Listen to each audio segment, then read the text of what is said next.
너 이게 어떻게 된 거니? 이 가방이 짝퉁이라는데 어떻게 된 거야? 너 우리 아들이랑 결혼하기 싫구나? 그녀는 기다렸다는 듯이 대답했습니다. 어머니도 짝퉁 주셨잖아요. 저도 똑같이 해드린 것뿐이에요. 시어머니는 화가 난 목소리로 말했습니다. 뭐, 너 지금 말 다 했어? 아니요. 더 할 말 있어요. 어머니, 결혼을 미끼로 저랑 우리 집을 이용하시면 어떡해요? 저는 이럴 바엔 어머니 안 볼 겁니다. 아드님도 어머니와 인연 끊는다고 하셨어요. 그래, 너 잘났다. 두고 보자. 사연을 듣고 난 후 각자의 의견을 댓글로 남겨주시기 바랍니다. 사연자분에게 큰 힘이 될 수 있습니다. 각색될 수 있고 사연자분의 입장에서 구성될 수 있습니다. 박세미 씨는 어린 시절부터 뚜렷한 성격을 지닌 아이였습니다. 그녀는 첫째 딸로 태어나 가족의 기대를 한 몸에 받았고 아버지는 늘 그녀에게 말했습니다. 세미야, 너는 우리 집안의 기둥이다. 언니로서 동생들도 잘 챙겨야 한다. 그녀는 아버지의 기대에 부응하려 노력했습니다. 학업에서도 성실했고 어른들에게는 예의 바른 아이로 평가받았습니다. 하지만 그녀의 인생이 크게 바뀐 것은 여동생이 태어나고 나서였습니다. 그녀는 동생이 생긴 것을 기뻐했지만 동시에 혼란스럽기도 했습니다. 부모님의 사랑이 온전히 자신에게만 쏟아지던 시절은 이제 끝났기 때문입니다. 여동생 수미는 세미와는 정반대의 성격을 가지고 있었습니다. 수미는 어릴 적부터 애교가 많고 밝은 성격으로 주변 사람들에게 사랑을 받는 아이였습니다. 어머니는 수민에게 애정을 많이 쏟았고 세미는 그 모습을 보며 가끔 외로움을 느끼기도 했습니다. 동생이 태어난 후 부모님의 관심이 줄어들자 그녀는 독립심을 키우기 시작했습니다. 세미는 동생을 챙기면서도 자기만의 길을 찾으려 했습니다. 학교에서는 여전히 우수한 성적을 유지했고 운동도 잘했습니다. 반면 수미는 세미와 달리 공부보다는 친구들과 노는 것을 더 좋아했습니다. 어느 날 어머니가 세미에게 말했습니다.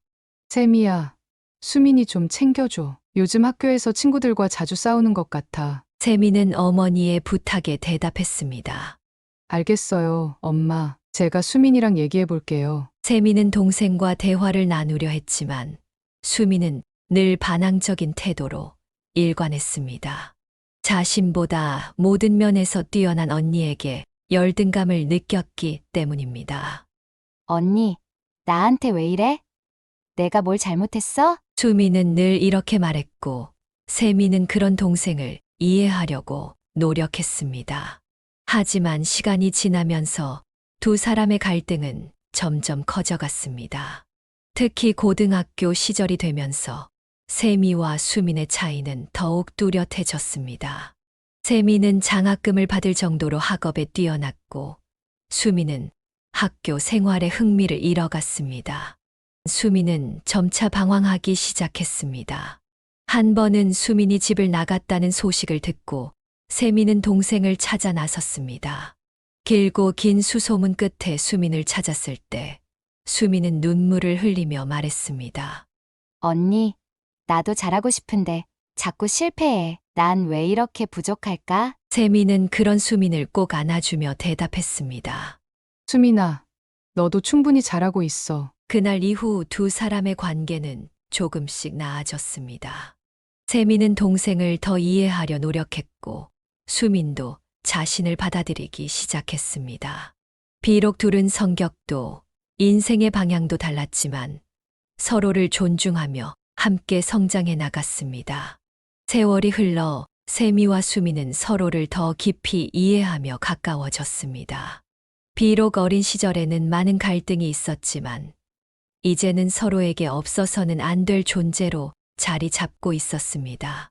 세미는 늘 동생을 자랑스러워했고 수민도 그런 언니를 존경했습니다.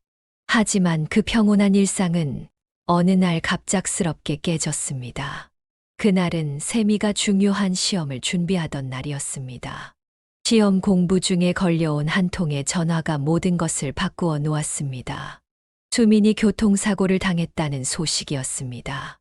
병원으로 달려간 세미는 의사에게서 듣고 싶지 않았던 말을 들었습니다.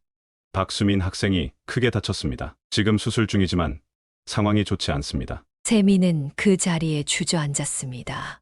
마음속에 피어오르는 불안과 두려움은 감당할 수 없는 것이었습니다. 그녀는 의사에게 물었습니다. 혹시 살릴 수 있는 건가요? 의사는 안타까운 표정으로 고개를 저었습니다. 세미의 마음은 갈기갈기 찢어지는 듯 했습니다. 그토록 밝고 활기찼던 동생이 이렇게 갑작스럽게 그녀의 곁을 떠나게 될 것이라는 사실을 받아들일 수 없었습니다. 하지만 현실은 냉정했습니다. 수술은 실패로 끝났고 세미는 사랑하는 동생을 잃었습니다. 가족들은 사랑하는 수민 씨를 떠나보냈습니다. 모든 가족들은 슬픔에 잠겼고 그렇게 세미 씨 가족에게서 웃음을 앗아갔습니다. 수민의 마지막 순간을 함께하지 못했다는 죄책감이 세미를 짓눌렀습니다. 그녀는 병실 밖에서 멍하니 앉아 있었습니다. 눈물이 흐르지만 마음은 너무나도 텅 빈 듯했습니다. 수민의 빈자리가 너무도 크게 느껴졌습니다. 그동안 수민과 나누었던 소중한 시간들이 주마등처럼 스쳐갔습니다. 그녀는 중얼거렸습니다. 수민아, 왜 이렇게 빨리 떠나버린 거야? 세미 씨는 한동안 동생을 잃은 충격에서 벗어나지 못했습니다. 일상 속에서도 자꾸만 수민이의 웃는 얼굴이 떠올랐고 그녀가 동생을 더 잘 챙기지 못했다는 후회가 깊어갔습니다. 수민이와 다투었던 기억, 함께 웃었던 순간들, 서로를 위로하며 나눈 대화들이 하나하나 선명하게 기억났습니다. 그 모든 것이 이제는 그녀의 가슴에 깊은 상처로 남아 있었습니다. 더군다나 엎친 데 덮친 격이라고 부모님의 사업도 잘 풀리지 않게 되었습니다.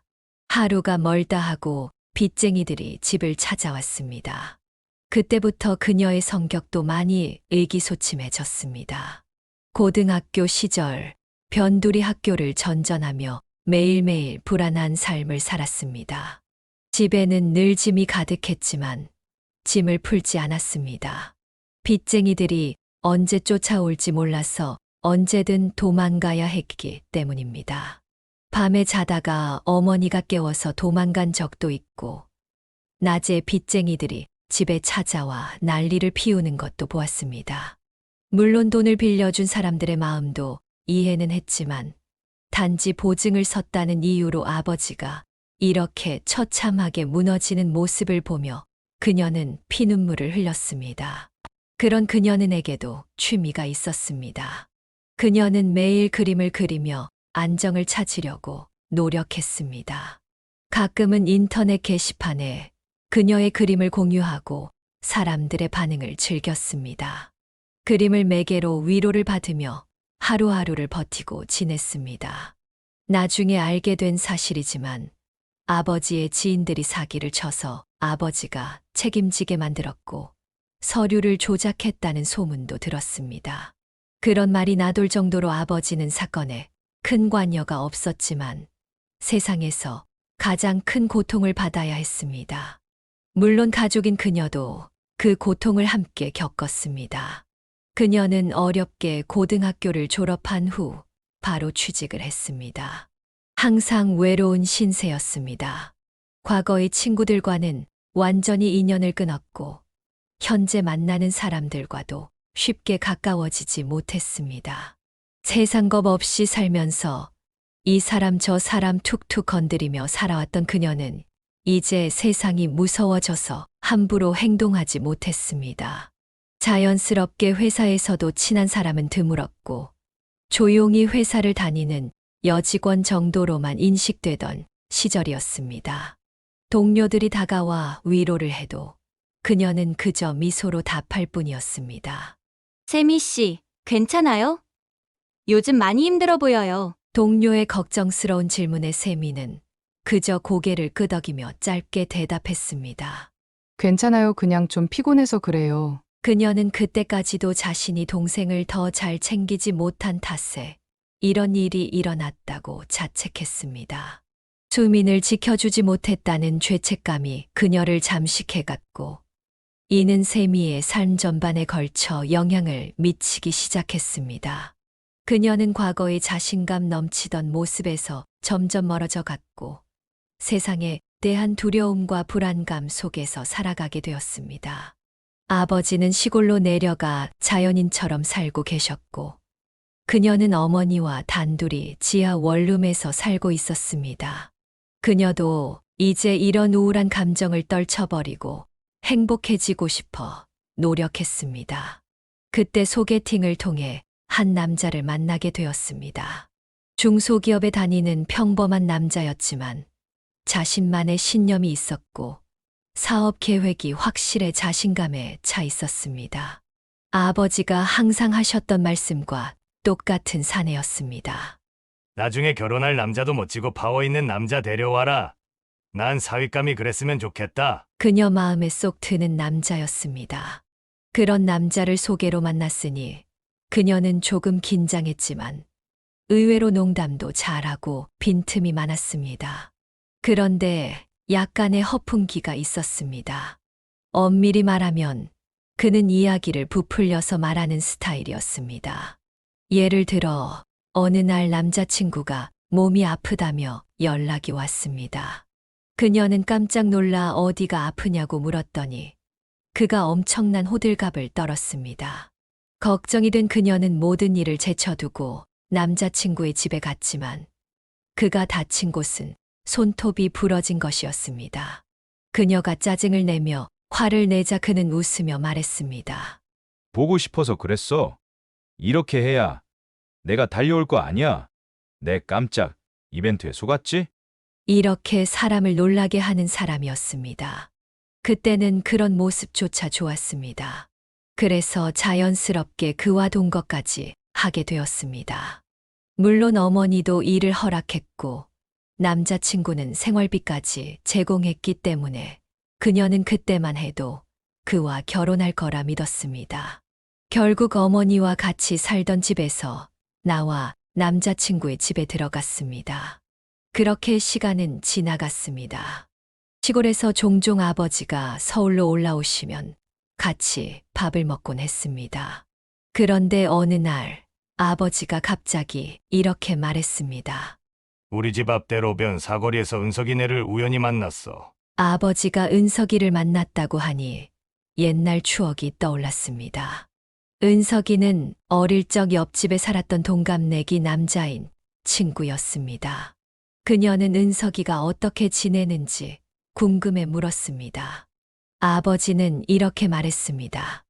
은석이 아버지는 사고로 돌아가셨고 은석이 엄마가 보호망인지 뭔지 영업적으로 성공해서 요즘 잘 산다고 하더라. 마침 나를 알아보고 우리 시골에 땅 사러 왔다더라. 은석이도 엄청 멋있어졌더구나. 너 어떻게 지내냐고 묻길래 대충 둘러댔더니 연락처를 적어주면서 한번 연락 달라고 하더라. 생각 있으면 전화해보든가. 그러면서 아버지는 그녀에게 은석이의 전화번호를 건네주었습니다. 솔직히 그녀는 그때 은석이에게 별다른 관심이 없었습니다. 그냥 은석이가 잘 컸나 보다 하고 넘겼습니다. 그러던 중 그녀는 남자친구가 바람을 피웠다는 사실을 알게 되었습니다. 그 사건은 참 황당했습니다. 어느 날 남자친구가 술에 잔뜩 취해 집으로 돌아왔습니다. 그는 고주망태가 되어 들어왔고 그녀는 무슨 속상한 일이 있었나 싶어 그의 양말과 바지를 벗기고 재웠습니다. 그런데 갑자기 그의 핸드폰에 모르는 번호가 계속 뜨기 시작했습니다. 몇 번은 무시했지만 결국 전화를 받았습니다. 전화를 건 사람은 차를 엉망으로 주차해 놓아서 통행이 어렵다며 차를 빼라고 했습니다. 나가보니 남자친구의 차가 골목길을 완전히 막고 있었습니다. 그 순간 그녀는 그가 음주운전을 했다는 것을 깨달았습니다. 일단 차를 빼야 했기에 서둘러 내려가 사과를 하고 차를 옮겼습니다. 그리고 올라와서 도대체 무슨 일이 있었던 건지 궁금해 핸드폰을 확인해 보았습니다. 하지만 아무런 흔적이 없었습니다. 그녀는 남자친구가 모든 흔적을 지우고 있거나 다른 번호가 있을 거라는 생각이 들었습니다. 가끔 휴대폰을 23개씩 쓰면서 차에 다른 핸드폰을 숨겨놓고 바람을 피우는 사람들이 있다는 말을 떠올리며 그녀는 차로 내려가 남자친구의 차를 뒤져보았습니다. 아니나 다를까 차 안쪽 서랍장 같은 곳에 휴대폰이 하나 있었습니다. 그러나 비밀번호가 걸려 있어 내용을 확인할 수 없었고 그녀는 순간 열이 확 치밀었습니다. 그래서 이번엔 블랙박스를 확인해 보기로 했습니다. 남자친구가 어디서 무엇을 하고 다녔는지, 그리고 정말로 음주운전을 했는지도 확인하고 싶었습니다. 몇 개의 영상을 돌려보는 중 그녀는 결정적인 증거를 찾았습니다. 남자친구가 한 여자와 속닥속닥 미래를 나누며 운전하고 있었고 그 상태는 누가 봐도 만취 상태였습니다. 그 여자는 계속 남자친구에게 앞으로 언제까지 이럴 수 있을까? 이제 당당해지고 싶어. 라며 애정을 드러냈고 둘은 좋아 죽겠다는 듯한 모습을 보였습니다. 차는 집 근처에 도착해 주차되었고 여자는 차에서 내린 후 사라졌습니다. 남자친구는 만취 상태로 골목길에 차를 막아놓고 집으로 들어온 것이었습니다. 그녀는 화가 머리끝까지 치밀었습니다. 도대체 이들이 언제부터 그랬는지 궁금했고 증거를 더 모으기 위해 예전 블랙박스 영상을 돌려보았습니다. 그러던 중 또 다른 영상을 발견했습니다. 그 영상에는 남자친구, 그의 어머니, 그리고 정체를 알 수 없는 여자가 함께 차를 타고 있었습니다. 그 영상 속에서 남자친구의 어머니는 이렇게 말하고 있었습니다. 너 빨리 우리 집으로 와서 살면 좋겠다. 진작에 이런 싹싹한 애랑 우리 아들이 만났으면 얼마나 좋았겠니. 그 장면을 보고 그녀는 마치 머리를 망치로 맞은 듯한 충격을 받았습니다.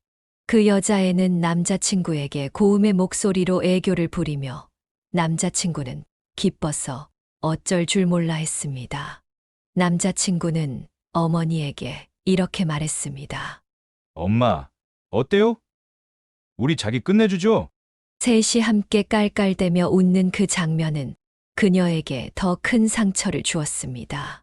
그것은 분명 남자친구의 어머니가 동거를 그만두게 하고 그 여자와 남자친구를 엮으려는 계획이었던 것 같았습니다.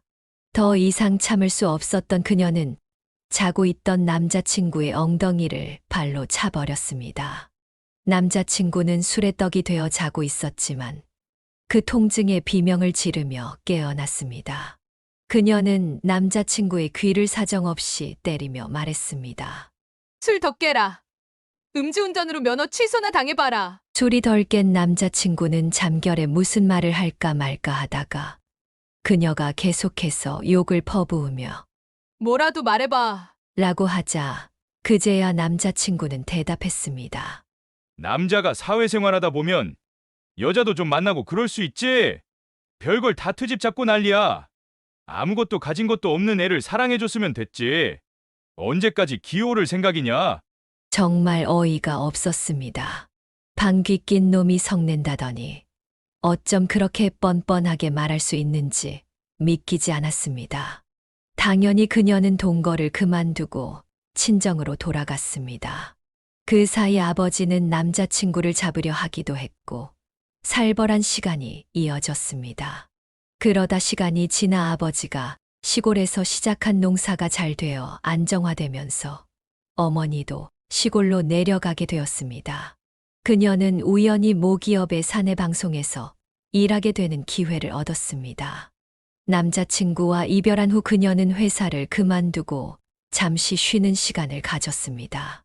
그때 아는 분이 이렇게 제안했습니다. 샘이 너 방송일 해볼래?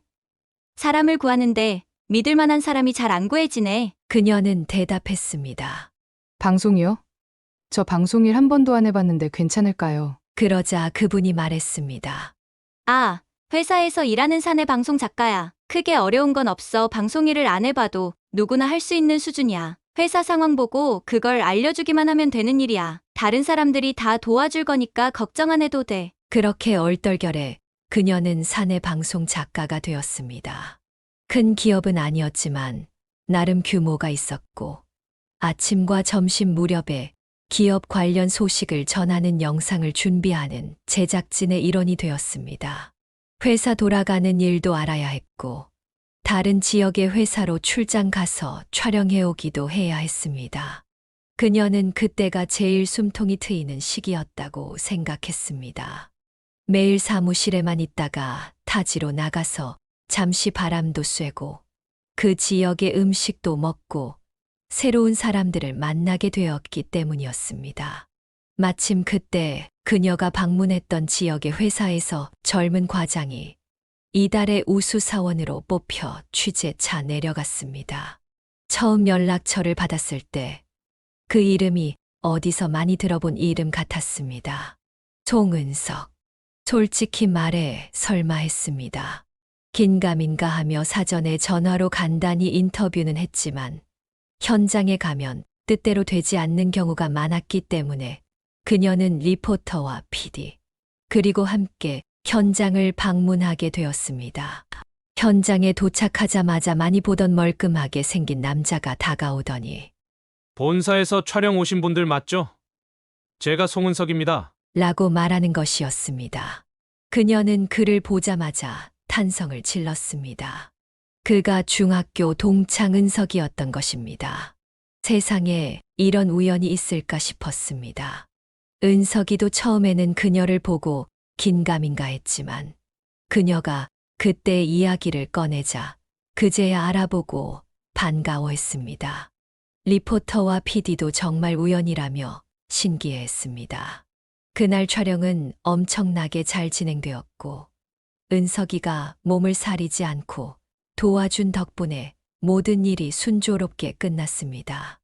원래 촬영이 끝나면 바로 철수한 후 제작진끼리 간단히 밥을 먹고 서울로 올라오거나 각자 집으로 헤어지는 것이었지만 그날은 은석이가 워낙 붙잡는 바람에 제작진과 은석이 그리고 그의 부하 직원까지 전부 다 함께 식사 겸 반주를 즐기게 되었습니다. 약속 장소로 가는 내내 여우 같은 리포터가 그녀에게 말했습니다. 세미 언니, 동창분이 너무 매력 있네요. 혹시 두 분은 어떤 사이예요? 그녀는 솔직히 아무런 관련이 없다고 했더니 리포터가 자기가 한번 들이대 보겠다고 했습니다. 그때까지만 해도 그녀는 별 대수롭지 않게 넘겼지만 왠지 모르게 마음이 싱숭생숭했습니다. 술이 몇 잔 들어가고 오랜만에 동창을 만나 수다를 떨다 보니 은석이가 점점 매력적인 남자로 느껴지기 시작했습니다. 그래서 그녀는 술 취한 척하며 온갖 애교를 부리는 리포터를 완전히 깔아뭉개고 은석이와 이런저런 이야기를 나누었습니다.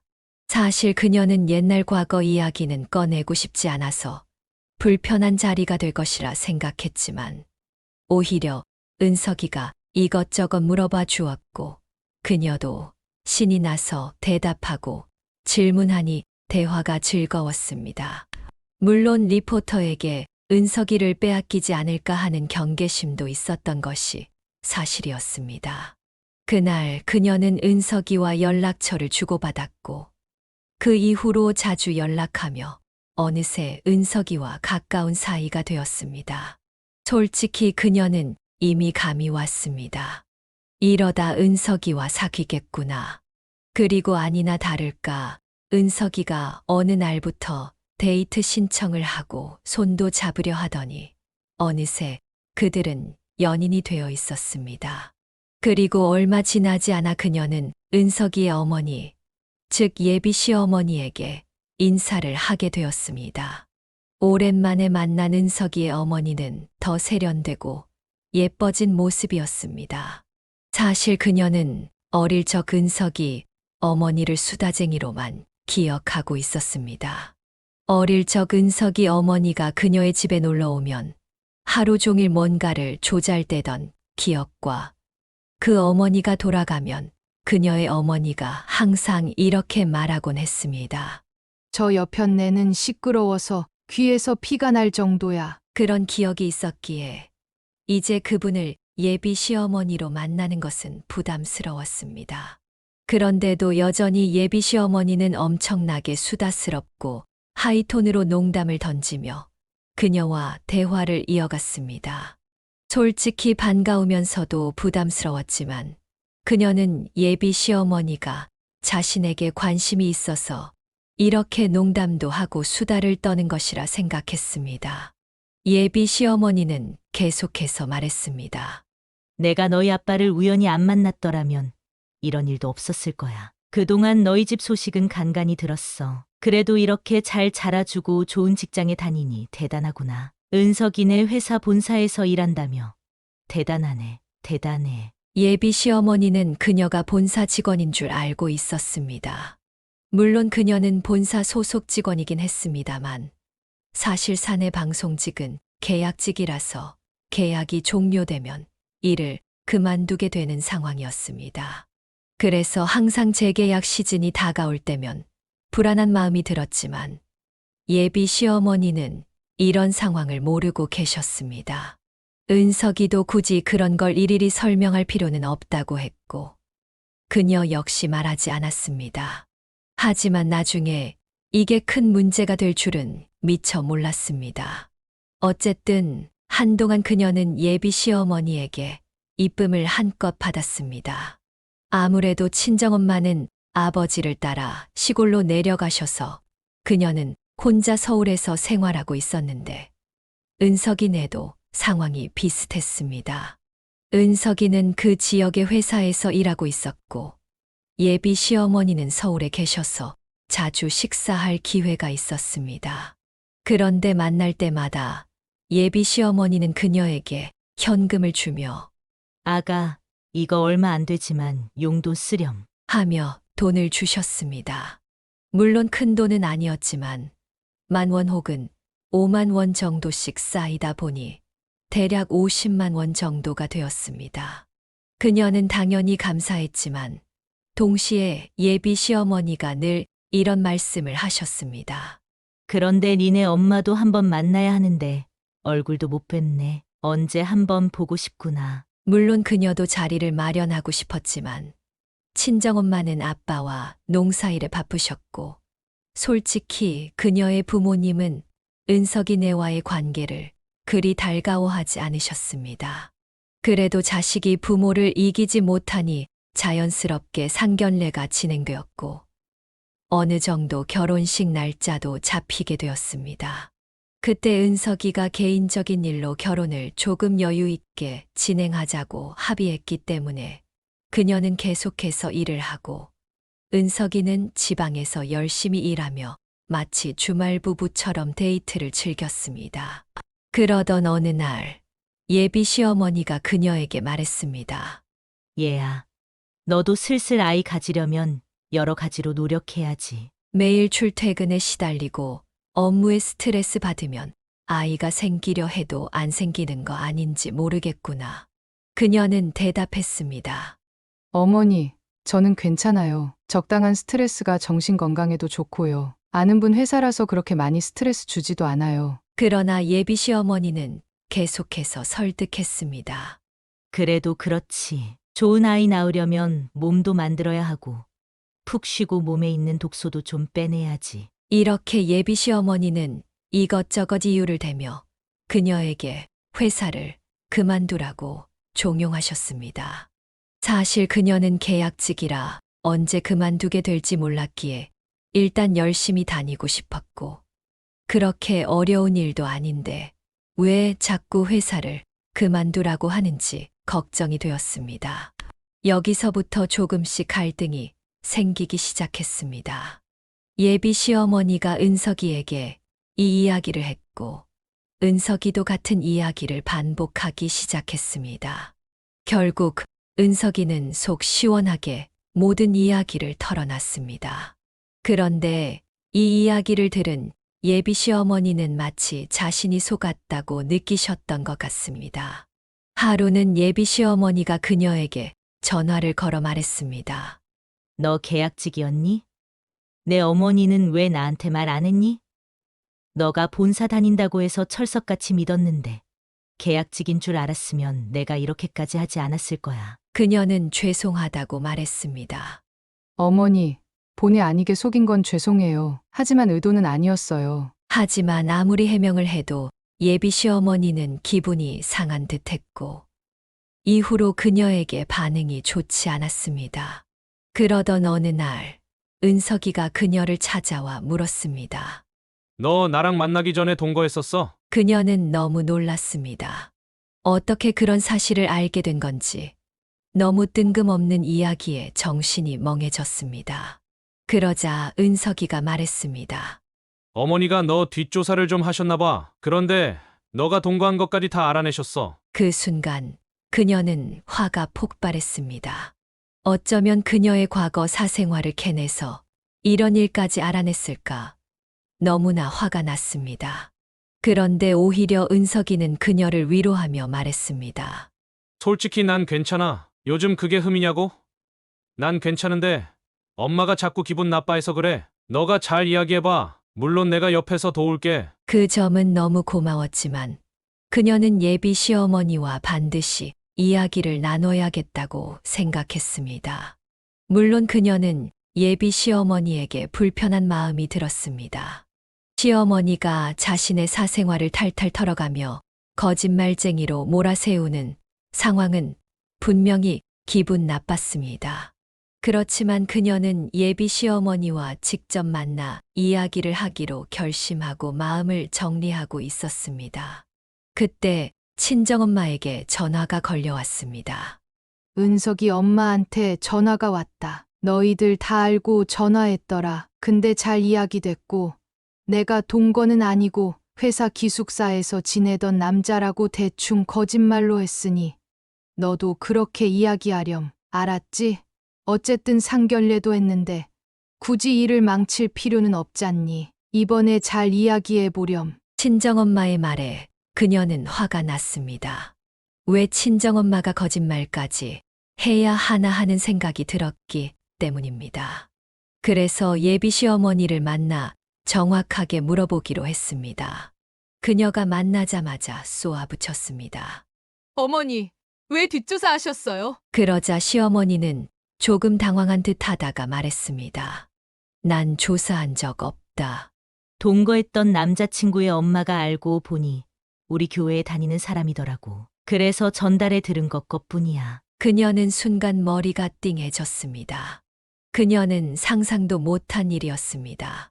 하필 그 남자의 엄마가 은석이네 엄마와 같은 교회에 다니는 지인이었을 줄은 몰랐습니다.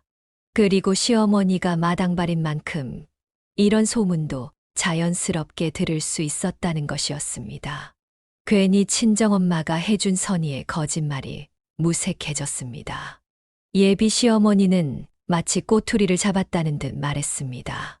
차부인이 딸내미 좋게 보이게 하려는 의도는 알겠지만 그래도 회사 기숙사 핑계는 좀 아니지 않니? 그녀는 정말 부끄럽고 화가 나면서도 속상한 감정이 뒤섞였습니다. 이미 모든 걸 알고 있던 시어머니 앞에서 억울한 마음에 자리를 박차고 나왔습니다. 너무 속상한 나머지 그녀는 예전 남자친구에게 전화를 걸어봤지만 연락처도 바뀌었고 연락이 닿지 않았습니다. 속상한 마음을 안고 며칠간 휴가를 내고 집에만 있었습니다. 그러던 중 예비 시어머니에게 문자가 한 통 왔습니다. 난 결혼 반대한 건 아니다. 그 한 문장은 짧았지만 의미심장했습니다. 그녀는 그 문장에서 쉽게 결혼할 생각하지 말라는 의미를 읽어냈습니다. 예비 시어머니가 이미 선을 그었다는 생각이 들었습니다. 그녀는 이 결혼을 계속해야 할지 말아야 할지 고민에 빠졌습니다. 그 사이 은석이에게는 연락이 계속 왔고 결국 은석이가 그녀를 찾아왔습니다. 은석이는 그녀를 꼭 안아주며 말했습니다.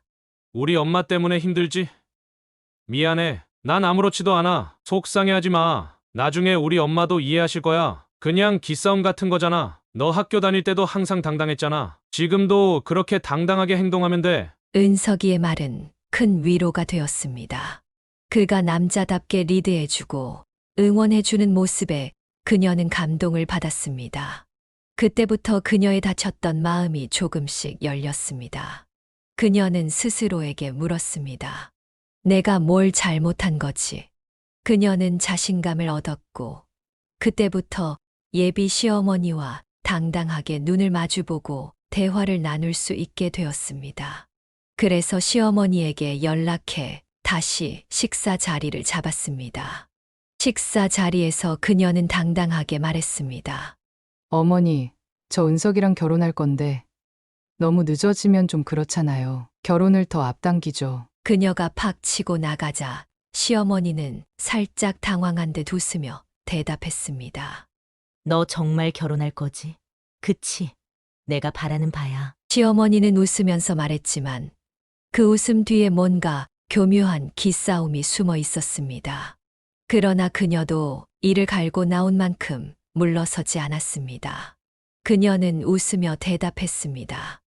네, 결혼할 거예요. 그리고 저는 동거를 했지만 그건 잘못이라고는 생각하지 않습니다. 그녀가 단호하게 말하자 시어머니는 헛웃음을 짓더니 갑자기 이런 말을 꺼냈습니다. 너 은석이를 벌써부터 잘 길들여놨더구나. 어쨌든 같이 사는 건 너랑 은석이니까.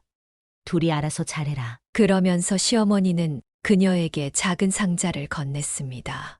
상자를 열어보니 다이아몬드 반지가 들어 있었습니다. 그녀는 순간 이게 무슨 의미인지 헷갈렸습니다. 시어머니는 그녀에게 다이아몬드 반지를 건네며 말했습니다. 원래 며느리 생기면 주려고 예전부터 간직하고 있던 거야. 이거 받으렴. 그녀는 그 반지를 받는 순간 시어머니에게 너무 죄송하고 미안한 마음이 들었습니다. 오늘 어떻게든 단판을 지으려 했는데 시어머니는 오히려 그녀를 며느리로 받아들일 생각을 하고 계셨다는 사실에 마음이 복잡해졌습니다. 자신도 모르게 눈물이 났습니다. 시어머니는 그런 그녀를 위로하며 말했습니다. 이제 며느리가 됐으니 너도 날 시어머니로 인정하고 존중해 주었으면 좋겠구나. 그 말을 듣고 그녀는 펑펑 울고 말았습니다. 그 후 은석이에게 이야기를 했습니다.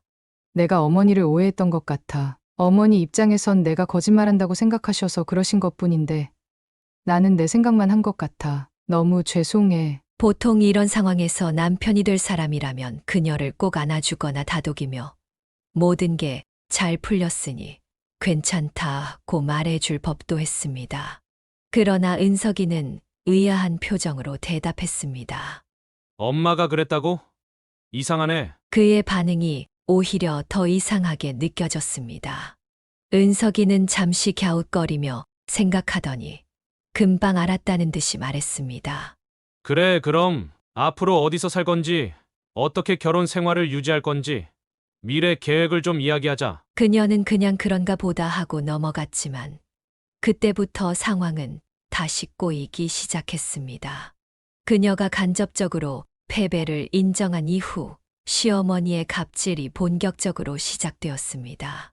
틈만 나면 회사 근처로 찾아와 예물 관련 이야기를 하겠다며 나와라, 들어가라, 아는 친구가 있는데 와서 취재를 좀 해달라는 등 그녀에게 무리한 부탁을 하기 시작했습니다. 그녀는 사내 방송을 담당하는 계약직이었고 장비도 회사 용품이라 개인적으로 반출할 수 없었지만 시어머니는 그런 사실에는 아랑곳하지 않았습니다. 그런데 문제는 더 터졌습니다. 시어머니가 예물로 1,000만 원짜리 명품 백을 원하신다는 이야기를 들었습니다. 그녀는 그런 여유가 없었습니다. 계약직 월급은 한정되어 있었고 한동안 벌어서 친정엄마까지 모시고 살았던 터라 저축도 넉넉하지 않았습니다. 결혼 자금도 아버지가 농사로 번 돈을 모아 충당할 계획이었는데 1,000만 원 넘는 명품이 기본이라니 손발이 떨렸습니다. 하지만 이 지경까지 왔는데 백 하나 때문에 시어머니의 기분을 상하게 하고 싶지는 않았습니다. 그런데 더 충격적인 일은 시어머니가 그녀의 부모님을 찾아가 보험을 팔았다는 것이었습니다. 심지어 아버지의 지인들까지 동원의 보험을 여러 개 계약시켰다는 이야기를 듣고 그녀는 더욱 초조해졌습니다.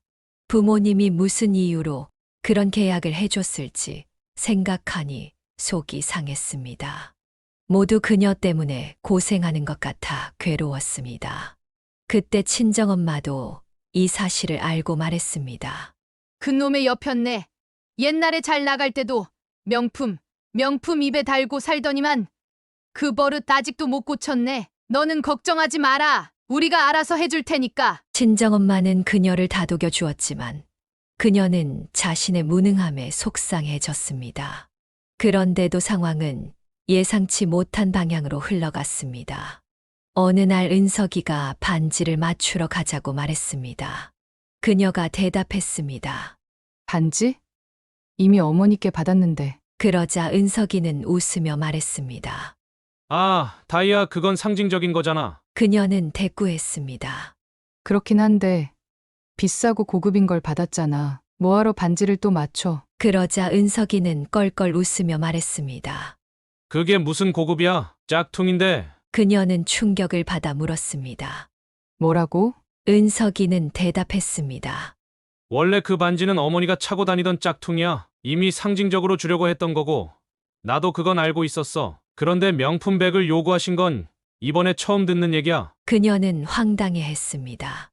은석이는 입에 거품을 물며 말했습니다. 우리 엄마지만 해도 너무하지. 진짜 짜증난다. 은석이는 친자식임에도 불구하고 어머니에 대한 분노를 숨기지 못했습니다. 솔직히 난 우리 엄마 저러는 거 너무 싫어. 사실 우리 아빠랑 이혼한 것도 엄마의 허영심 때문이야. 그녀는 깜짝 놀랐습니다. 시아버지는 사고로 돌아가셨다고 알고 있었기 때문입니다. 이혼. 시아버지는 사고로 돌아가신 거 아니었어? 아니야. 그건 엄마의 허언증이야. 영업하려고 살아있는 아빠를 죽었다고 말한 거야. 난 정말 엄마를 이해할 수가 없어. 그 말을 들은 그녀는 아들마저도 시어머니의 허영심과 허언증에 혀를 내두르고 있다는 사실을 깨달았습니다. 이렇게 된 거 당신도 가짜 백 하나 사서 드려. 그녀는 당황하며 대답했습니다. 아니, 어떻게 그런 걸 해? 난 못해. 됐어. 엄마가 어떻게 나오는지 한번 봐. 이태원 쪽 가면 짝퉁 명품 백을 팔아. 그거 사서 드려. 그게 아니면 나랑 결혼할 생각하지 마. 남편은 오히려 그녀 편에 서서 시어머니를 골탕 먹이자는 작전을 제안했습니다. 그녀는 당황스러웠지만 한편으로는 시어머니에게 자신도 속았다는 생각에 오기가 생겼습니다. 그래서 짝퉁백을 하나 사서 시어머니에게 드렸습니다. 시어머니는 선물을 받자마자 입이 귀에 걸리며 말했습니다. 아니, 뭘 이런 걸 다 고맙다. 근데 넌 월급 받은 걸로 집에 좋은 차 한 대 사. 차가 너무 낡았더라. 그녀는 당황하며 대답했습니다. 아, 그 차는 그냥 엄마가 타시는 거예요. 낡은 게 아니라 시골에서 타다 보니 흙먼지가 좀 많아서요. 시어머니는 그녀의 말을 무시하며 말했습니다. 변명은 됐고 다 안다. 가정 형편이 어려운 건 알겠으니 시댁에 결혼 예단비는 많이 안 줘도 된다. 그녀는 정말 기가 막혔습니다. 시어머니가 자기 집안 걱정해 줄 때가 아닌데도 그 허영심 가득한 태도에 질렸습니다. 그런데 며칠 후 시어머니에게서 전화가 왔습니다. 너 이게 어떻게 된 거니? 이 가방이 짝퉁이라는데 어떻게 된 거야? 너 우리 아들이랑 결혼하기 싫구나? 그녀는 기다렸다는 듯이 대답했습니다. 어머니도 짝퉁 주셨잖아요. 저도 똑같이 해드린 것뿐이에요. 시어머니는 화가 난 목소리로 말했습니다. 뭐, 너 지금 말 다 했어? 그녀는 침착하게 대답했습니다. 아니요. 더 할 말 있어요. 어머니, 결혼을 미끼로 저랑 우리 집을 이용하시면 어떡해요? 저는 이럴 바엔 어머니 안 볼 겁니다. 아드님도 어머니와 인연 끊는다고 하셨어요. 그러자 시어머니는 깔깔 웃으면서 말했습니다.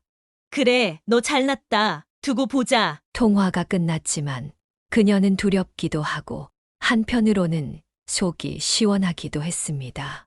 오히려 남편이 그녀를 응원하며 말했습니다.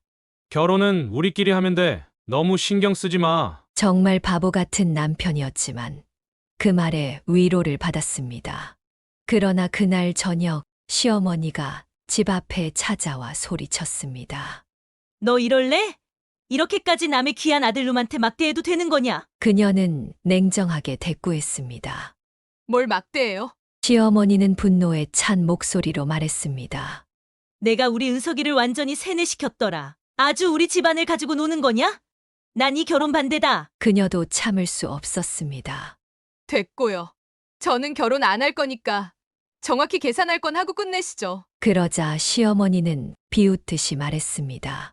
계산말 잘했네. 다이아몬드 내놓고 내가 지금까지 밥값, 차비 등등 다 내놔. 그녀는 어이가 없었습니다. 시어머니는 정말 끝까지 사람을 열받게 하는데 천재 같았습니다. 그러자 그녀도 맞섰습니다. 그까짓 거 하겠어요. 대신 아드님이 빌려간 돈도 내놓으세요. 시어머니는 당황했습니다. 사실 은석이가 아버지에게 빌려간 돈이 있었습니다.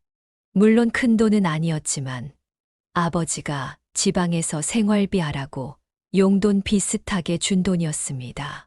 시어머니는 비웃듯 말했습니다. 그건 아들 통해서 이야기 들을 테니 내가 준 돈이나 내놔. 시어머니의 짧은 생각에 혀를 찼습니다. 보험 계약도 들어주고 여러 명의 계약을 따줬던 부모님까지 생각하니 더 화가 났습니다. 그녀는 100만 원에 이자를 더해 200만 원을 주고 친정엄마에게 전화를 걸어 말했습니다. 엄마, 보험 계약 다 해지해버려요. 다음 날 시어머니가 분노에 찬 목소리로 전화를 걸었습니다. 아니, 중간에 보험을 해지하면 어쩌라는 거야? 시어머니는 전화를 걸어와 소리쳤습니다. 지금 한창 잘 되고 있는데 정말 너희 집구석은 아주 배려가 없어. 무식하게 말이야. 그녀는 듣는 내내 너무 열이 받아 시어머니에게 대답했습니다. 걱정 마세요. 더 좋은 집구석 될 테니까요. 그리고는 바로 모든 보험 계약을 해지하고 은석 씨와 스몰 웨딩으로 시어머니 없이 결혼식을 진행했습니다. 솔직히 은석 씨도 많이 망설였고 후회했지만 그는 어릴 적부터 시어머니의 행동이 너무 싫었고 이번 기회에 시어머니의 버릇을 고치고 싶다고 말했습니다. 결국 그들은 결혼 후 다른 지역으로 신혼살림을 차렸습니다. 물론 그녀는 남편이 서울로 올라오기보다는 계약을 완료한 후 지방으로 내려갔습니다. 하지만 어느 날 시어머니가 회사까지 찾아와 은석 씨에게 욕을 퍼부었다고 했습니다.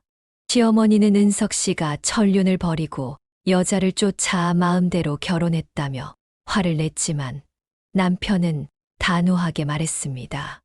어머니, 그런 허영심 좀 버리세요. 그리고 우리 이제 인정해 주세요. 그럼에도 시어머니는 계속해서 저주 섞인 문자와 전화를 해왔습니다. 그때마다 그녀는 대답했습니다. 저를 인정해 주세요. 하지만 시어머니는 항상 나쁜 년이라며 욕을 하고 전화를 끊었습니다. 그리고 얼마 지나지 않아 시어머니가 선을 넘는 사건이 일어났습니다. 시어머니가 그녀의 아버지를 사기죄로 신고한 것입니다. 알고 보니 결혼 이야기가 오갈 때 시어머니와 아버지가 결혼식장 문제로 논의하며 시골에서 어르신들을 모셔오라고 버스 대절비로 150만 원을 주었는데 아버지가 그 돈을 깜빡 잊고 있었습니다. 시어머니는 이를 사기로 몰아신고를 했고 아버지는 억울해했습니다. 다행히 법적 문제는 없었고 결혼도 이미 성사되었기 때문에 큰 문제가 되지는 않았습니다. 하지만 이로 인해 아버지도 남편인 은석 씨도 크게 힘들어했습니다. 어느 날 은석 씨는 술에 취해 울면서 말했습니다. 우리 엄마, 도대체 왜 저러니? 너무 속상해. 하지만 그래도 우리 엄마가 행복했으면 좋겠어. 그녀는 남편이 엄마를 미워하면서도 여전히 사랑하고 있다는 걸 느꼈습니다. 결국 남편도 어머니를 걱정하는 것이었습니다. 아내로서 그녀도 가만히 있을 수는 없었습니다.